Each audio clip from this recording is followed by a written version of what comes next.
9 PM news में आपका स्वागत है। मैं हूं अनवर रज़ा बांदा से और इस समय मैं खड़ा हूं सीएमओ कार्यालय के बाहर। लगातार सीएमओ विभाग सीएमओ के ऊपर आरोप लग रहे हैं। ज़िले में स्वास्थ्य संबंधी बहुत सारी शिकायतें आ रही हैं। इस शिकायत को लेकर हम लोग जब यहाँ सीएमओ कार्यालय आए तो पता चला कि यहाँ पर स्वास्थ्य विभाग के कुछ जो कर्मचारियों का संघ होता है, उनके संघ के पदाधिकारी ने भी बताया कि बहुत सारे ऐसे मामले हैं जो लंबित पड़े हुए हैं। हालांकि उन्हें ठंडे बस्ते में डाल दिया जाता है। अब मंशा क्या है इनकी, क्यों इस तरह से ठंडे बस्ते में उन्होंने रखा है, क्या कारण है, क्यों इस तरह कर रहे हैं, ये तो अलग बात है। हालांकि जिलाधिकारी बांदा के यहाँ कुछ लोगों ने आरोप लगाया है कि सीएमओ खुलेआम जो प्राइवेट हॉस्पिटल्स और पैथोलॉजी और मेडिकल स्टोर हैं उसमें खुलेआम पैसा मांग रहे हैं, मांग कर रहे हैं। मांग पूरी ना होने पर उन्हें जेल भेजने की धमकी दी जा रही है। बात करें हम विकलांग कार्ड को लेकर या हम प्राइवेट हॉस्पिटल को लेकर या बच्चों से संबंधित तमाम योजनाओं को लेकर, तो सरकारें तमाम योजनाएं चला रही हैं। रोज़ कागजों में यहाँ पर अच्छा गुड वर्क दिखाया जा रहा है। और ज़मीनी स्तर पर बात करें तो अभी कुछ ही दिन पहले नरैनी PSC में एक बच्ची की मौत हुई है नर्स की लापरवाही पर। और इसके बाद झोला छाप डॉक्टर पैलानी क्षेत्र के एक डॉक्टर ने बच्चे के इंजेक्शन लगाई, दवा दिया और दवा देते ही उसने 3 साल की मासूम ने वहीं पर दम तोड़ दिया। इन मौतों के बाद भी बांदा का चिकित्सा विभाग बिल्कुल सोया हुआ है, नहीं जाग रहा है। उत्तर प्रदेश के बांदा जिले के स्वास्थ्य विभाग पर लगे भ्रष्टाचार के संगीन आरोप। जनपद में पैथोलॉजी सेंटर्स और अस्पतालों में नहीं है फायर सुरक्षा के साथ ही अन्य व्यवस्थाएं। आपको याद दिला दे कि जिस तरह से उत्तर प्रदेश सरकार जहां पूरे प्रदेश में अच्छी स्वास्थ्य व्यवस्थाओं की बड़ी बड़ी बातें कर रही है और सब कुछ ठीक होने का दावा कर रही है, तो वहीं उत्तर प्रदेश के बांदा जनपद में स्वास्थ्य विभाग और मुख्य चिकित्सा अधिकारी पर भ्रष्टाचार के संगीन आरोप लगातार लग रहे हैं। बांदा जनपद में RTI द्वारा मांगी गई रिपोर्ट के आधार पर अखबार में छपी खबर की बात करें तो यहाँ सिर्फ 31 नर्सिंग होम, 32 पैथोलॉजी सेंटर्स और 22 क्लिनिक सीएमओ के कागज पर संचालित है, लेकिन धरातल पर ये आंकड़े कुछ और ही दास्तां बयां करते हैं। अगर पूरे जनपद की छोड़ें और मात्र शहर की बात करें तो शहर में ही आधा सैकड़ा यानी 50 से ज्यादा नर्सिंग होम और सुपर स्पेशलिटी सेंटर धड़ल्ले से संचालित हैं। इनमें लगभग सभी नर्सिंग होम और सुपर स्पेशलिटी सेंटर मानकों के विपरीत ही संचालित हो रहे हैं। याद दिला दें कि बीते दिनों झांसी मेडिकल कॉलेज की बड़ी दर्दनाक घटना के बाद भी बांदा जनपद में चल रहे पंजीकृत पैथोलॉजी सेंटर्स व अस्पतालों में ज्यादातर फायर सुरक्षा की व्यवस्थाएं नहीं है। तो ऐसे में यहाँ कभी भी कोई भी अप्रिय घटना हो सकती है। तो क्या मुख्य चिकित्सा अधिकारी को ये कमियां दिखाई नहीं देती? संवाददाता अनवर रज़ा ने सूत्रों के हवाले से बताया कि जिला अस्पताल के आसपास चल रहे अल्ट्रासाउंड सेंटर्स में चोरी छुपे मोटी रकम लेकर आशा बहुएं गर्भवती महिलाओं के गर्भ का निर्धारण करवा रही हैं और ये अल्ट्रासाउंड सेंटर चुपचाप पूरा खेल करते नजर आ रहे हैं। अगर इस पर गंभीरता से जांच की जाए तो स्वास्थ्य विभाग के भ्रष्टाचार का बड़ा खुलासा सामने आ सकता है। इतना ही नहीं, ये अल्ट्रासाउंड सेंटर आशा बहुओं को प्रलोभन देकर जिला महिला अस्पताल से मरीजों को बुलाते हैं और इसके एवज में एक बड़ा कमीशन इन आशा बहुओं को दिया जाता है। सूत्रों की माने तो इसकी शिकायत भी कई बार हो चुकी है, लेकिन मुख्य चिकित्सा अधिकारी भी इस ओर ध्यान नहीं देते हैं। शहर भर में खासकर जिला अस्पताल के बाहर प्राइवेट अस्पतालों के लगे बड़े बड़े बैनर भी यही दर्शाते हैं कि कहीं ना कहीं खुलेआम सीएमओ ऑफिस में लूट का कारोबार संचालित है। यहाँ सरकारी सुविधाओं के नाम पर कुछ भी नहीं है, इसलिए लोगों को इन प्राइवेट अस्पतालों में लुटने के लिए मजबूर होना पड़ता है। संवाददाता अनवर रज़ा ने लोगों से बात करने के बाद उनके द्वारा मिली जानकारी के आधार पर बताया कि यहाँ लगभग 100 छोटी बड़ी रजिस्टर्ड और अनरजिस्टर्ड पैथोलॉजी संचालित है, जिससे हर महीने मोटी रकम सीएमओ तक पहुंचाई जाती है, जिसके एवज में सीएमओ का संरक्षण इन पैथोलॉजी सेंटर्स को प्राप्त होता है और किसी भी तरह की कोई कार्रवाई नहीं की जाती है।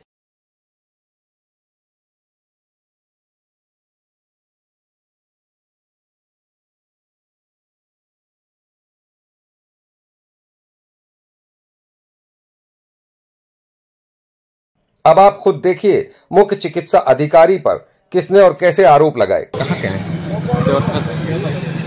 या किस समस्या को लेकर डीएम कार्यालय आए थे आप? डीएम कार्यालय इसलिए आया था कि मेरा एक क्लिनिक था छोटा सा, उसको सीएमओ साहब ने बंद करवा दिया। वजह क्या? वजह क्या है कि हमारे यहाँ सस्ता इलाज होता है, मैं दूसरे डॉक्टरों के साथ में रह के काम करता हूँ। ठीक है, बार बार मुझे जो है परेशान किया जा रहा है। मुझे सीएमओ साहब के द्वारा एक बार जेल भी भेजा गया। इसके बाद मुझसे 1 लाख रुपए महीने की रकम भी मांगी जाती है सीएमओ द्वारा। डायरेक्ट सीएमओ मांगते हैं? नहीं, बाबू से कहलवाते हैं। कि आपको जेल क्यों भिजवाया था? जेल इसलिए भिजवाया गया था, उसमें 3 से 1 लड़की जो मेरे यहाँ आई थी, आने के बाद डॉक्टर भी बैठे थे मेरे, डॉक्टर बैठने के बाद उन्होंने रिफ़र कर दिया केस को। 4 दिन बाद वो लड़की जो है कानपुर में टॉयलेट में मर गई। उसमें अधिकारियों के द्वारा मेरे ऊपर दबाव दिया गया कि आप पैसा नहीं खर्चा करेंगे तो आपको जेल भेज देंगे। सीएम ने खुद मुझसे कहा था कि 3 लाख रुपए दे दीजिए, मैं फाइनल कर दूंगा मुकदमा। नहीं दिया गया 3 लाख रुपए, उसने उठा करके मुझे जेल भेज दिया। फिर आप जब जेल से आए तो क्लिनिक जेल से आए तो फिर हमने डॉक्टर कुलदीप के साथ में, उन्हीं के साथ में रह के अपना जो है उन्हीं का काम करने लगे, जबकि हॉस्पिटल से मेरा कोई लेना देना नहीं रहता। अभी क्या हुआ, क्यों आपको बंद कर दिया? बंद ये कर दिया कि 1 लाख रुपए महीने दो, नहीं तो हॉस्पिटल बंद करो। तो क्या आपने अभी कुछ पैसे दिए हैं? अभी 50,000 रुपया अभी मैंने 13 तारीख को दिया है। किसको दिया? अधीक्षक को दिया। क्या नाम है उनका? ऋषि पटेल। ऋषिकांत पटेल। हाँ, सीएससी अधीक्षक। सीएससी अधीक्षक। उन्होंने कहा कि सीएमओ को देना है, आप पैसे दे दीजिए। अच्छा, और भी तो अस्पताल है बगेरू कस्बे में वो जो चल रहे हैं, तो आपको ही टारगेट क्यों किया जा रहा है? सर जी, मुझे इसलिए टारगेट किया जाता है कि मेरे यहाँ तो सस्ता इलाज होता है, इसलिए टारगेट। मैं किसी से मतलब गलत रख नहीं रहा हूँ, ठीक है भाई। वहाँ एक बुखार के इलाज में 3,000 रुपया लिया जाता है, मेरे यहाँ बुखार के इलाज में 500 रुपया लिया जाता है। लगभग कितने अस्पताल चल रहे हैं? लगभग वहाँ चल रहा है कम से कम 17-18 हॉस्पिटल चल रहा है। बाकी सब तो मानक चल रहे हैं? नहीं, कोई मानक नहीं है, सारे झोला छाप डॉक्टर चला रहे हैं।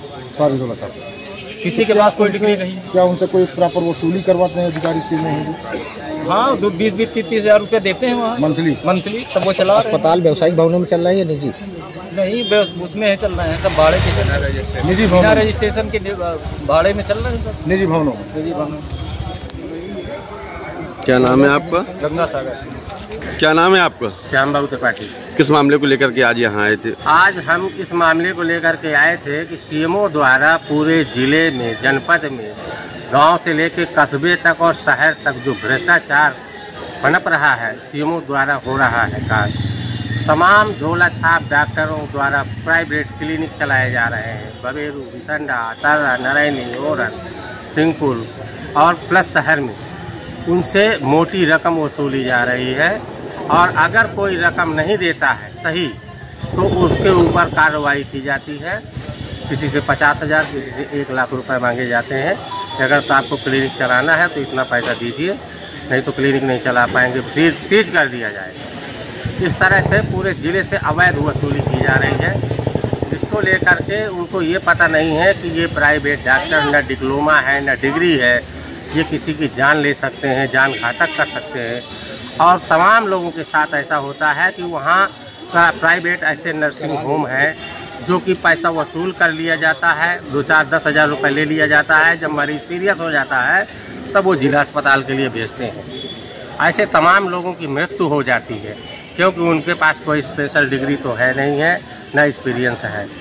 ऐसे लोगों की कार्रवाई के लिए हमने जिला अधिकारी महोदय जी को ज्ञापन दिया है और उन सब डॉक्टरों की गांव से लेकर शहर से लेकर कस्बे तक की सूची प्रदान किया है ताकि इनकी जांच करा करके और ऐसे अवैध कार्य जो जीवन से संबंधित है इनको बंद कराया जाए।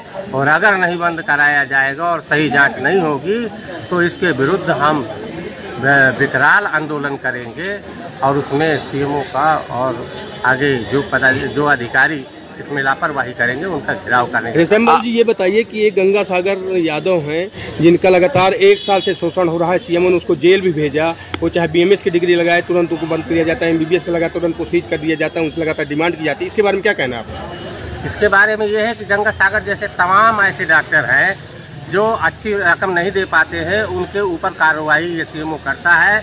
और ऐसे तमाम डॉक्टर हैं जिनकी जेल में ड्यूटी लगा दी जाती है या कहीं देहात में फेंक दिया जाता है अगर वो सही पैसा नहीं दे पाते हैं सीएमओ को। सीएमओ का भ्रष्टाचार चरण सीमा पर है। अगर इनके ऊपर जल्द कार्रवाई नहीं की जाती, जांच नहीं की जाती है तो आगे हम आंदोलन के लिए बात होंगे। अच्छा, कितने डॉक्टरों से पैसे की डिमांड कर चुके हैं जैसे कि आप आरोप लगा रहे हैं सीएमओ के ऊपर? अरे कई डॉक्टरों से आरोप, कई डॉक्टर जो है जैसे ज्यादा आय से ज्यादा ये लोग डिमांड करते हैं तो वो डॉक्टर विरोध करते हैं कि हम इतना नहीं दे पाएंगे और जब वो नहीं दे पाते हैं तब ये उनके अस्पताल को सीज करने का काम करते हैं। क्या मामला है और क्यों आई हो यहाँ एसपी ऑफिस? बंद कर ले। यहाँ आए सर शिकायत करने अनिल की। अनिल कौन है? अनिल ये तेंदुआरी कबीर नगर में मेडिकल है उसकी, मेडिकल स्टोर खोले। Medical store. हाँ, फिर ये जिला अस्पताल में बैठता है, बांदा में। बांदा में। अच्छा। और तिंदवारी में मेडिकल भी खोले हैं। ठीक है। HIV का मेरा इलाज करता था सर। आप HIV पेशेंट हैं? ठीक है। ठीक, कितने दिनों से परेशान हैं? कम से कम हम सर 1.5 महीना से परेशान हैं। अच्छा। हाँ, 1 मिनट रुक मैं परेशान हूँ सर। ठीक है। और उसके बाप का भगवान दीन नाम है। भगवान दीन। और पिराभा मेडिकल खोले है अपनी लड़की के नाम से। पिराभा मेडिकल। अच्छा। हाँ, वो जो है अंदर से भर भर इंजेक्शन लाती थी और मेरे लगाती थी। हाँ। और मेरी मरने देने की लग गई सर। तो क्या गलत इलाज कर दिया? गलत इलाज कर दिया सर मेरा। अच्छा। हाँ, ऐसी हालत की मेरी बोलती बंद हो गई, मैं पेशाब करने को तरस गई। मेरी माँ उठा उठा बैठाती थी और बहुत बुरी हालत कर दिया। फिर मैं वहाँ गई, बोला मेरा पेट फुला दिया इलाज करते करते। अब बोला जब थक गए इलाज करते करते, बोलता है कि तू जहाँ जानी हो चली जा।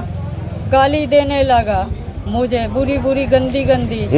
उसका बाप, जब मैं अंदर जाती थी दवा लेने, तो उसका बाप कहीं यहाँ हाथ लगाता है, कहीं यहाँ हाथ लगाता है, छेड़छाड़ी कर रहा है सर। उसकी बहन भी गाली दे रही है मुझे बुरी बुरी जब मैं जाती हूँ सर। क्यों ऐसा कर रहे हैं ये लोग? मुझे मारना चाहते हैं सर। क्यों? पता नहीं क्यों सर मारना चाहते हैं। बोलते हैं कि तुम हमारे खिलाफ शिकायत कर रही हो। तुमने शिकायत की थी क्या? जी सर। काहे की शिकायत की थी? इलाज की। कि गलत इलाज किया? गलत इलाज किया मेरा। अच्छा, यहाँ कहाँ आई हो? यहाँ है DM साहब, SP साहब के यहाँ। कितना पैसा तुम खर्च कर चुकी हो अब तक? 1 लाख रुपए सर। उसको दे चुकी हो? दे चुके हैं सर। कर्जा लिया 3 रुपए सैकड़े का। हाँ। ब्याज का। अब क्या चाहती हो? हम ये चाहते हैं सर कि जैसे मेरे साथ किया है, इसको कड़ी से कड़ी सजा दीजिए। किसे चाहिए, किसे सजा देना? अनिल को, अनिल के बाप को जो छेड़खानी करता था। अच्छा। हाँ, उसकी लड़की को भी, जो मेरे भर भर के आती थी, अंदर से इंजेक्शन लगाती थी सर। तो क्या चाहती हो? मेडिकल बंद किया जाए सर, ऐसा कोई गरीब के साथ ना करे। ठीक। डॉक्टर साहब, आप डॉक्टर अनिल हैं? जी। कहाँ आप प्रैक्टिस करते हैं? कहाँ डॉक्टर हैं आप? मैं इस समय प्रेजेंट टाइम में अंडर ट्रेनिंग जिला अस्पताल बांदा में। जिला अस्पताल में जी। एक महिला का आरोप है, तिंदवारी क्षेत्र की रहने वाली है, उसका आरोप है कि डॉक्टर अनिल हमको 12 नंबर कमरे में मिले थे। क्या आप मिले थे उन्हें? उस समय हम उनको बाकायदा, मैं उनको बिल्कुल नहीं मिला हूँ। हाँ। मेरे से मुझे क्या उनका इलाज किया आपने? नहीं, मैंने उसका कोई किसी प्रकार का इलाज नहीं किया। हाँ। वो मेरे मेडिकल में आई। आपने किस तरह से उनकी मदद की? मैंने उनको केवल उनको रास्ता बताया कि यहाँ से यहाँ आप चले जाइए, यहाँ पर्चा बनवा लीजिए। तो आपके पास आई थी वो? जी, हमारे अस्पताल में 12 नंबर में मिली थी? अस्पताल में मुलाकात हुई थी, बाहर मुलाकात हुई थी। अस्पताल के बाहर आप मिले? अस्पताल के गेट के बाहर। क्यों? अस्पताल के चैम्बर में क्यों नहीं मिले आप? मैं चैम्बर में उस समय था नहीं। अच्छा, बाहर ही मिल गई? बाहर चलते हुए मिल गई हम। या आपको बुलाया था उसने? हाँ, बुलाया था कि आप भैया कहाँ हो आप। अच्छा, तो बाहर आ गए आप? जी जी। फिर उसको आपने क्या कहा उस औरत ने आपसे? उसने बोला कि हमें इलाज करवाना है। हाँ। तो मैंने उन्हें बताया कि आप जाके डॉक्टर साहब को दिखा लीजिए। अच्छा। कमरा नंबर 12 में दिखा लीजिए। अब उस महिला का आरोप है कि मैं HIV पेशेंट हूँ। उसने कहा कि मैं HIV पेशेंट हूँ और मुझे डॉक्टर अनिल साहब मिले थे, जिला अस्पताल 12 नंबर में आप नौकरी करते हैं, वहाँ बैठते हैं आप। जी। उनसे जब हम मिले तो उन्होंने बताया कि आपको गंभीर बीमारी है और ये दवाइयाँ आप ना खाओ, ये दवाइयाँ बहुत गर्म होती हैं, और उन दवाइयों को मुझे फेंकवा दिया और अपनी प्राइवेट अस्पताल में उन्होंने इलाज करने की सलाह दी। ऐसा उसका गलत आरोप है। अच्छा, मैं जब इलाज कराने गई वहाँ पर तो उन्होंने मेरा इलाज किया, लाखों रुपए मेरे बर्बाद हुए।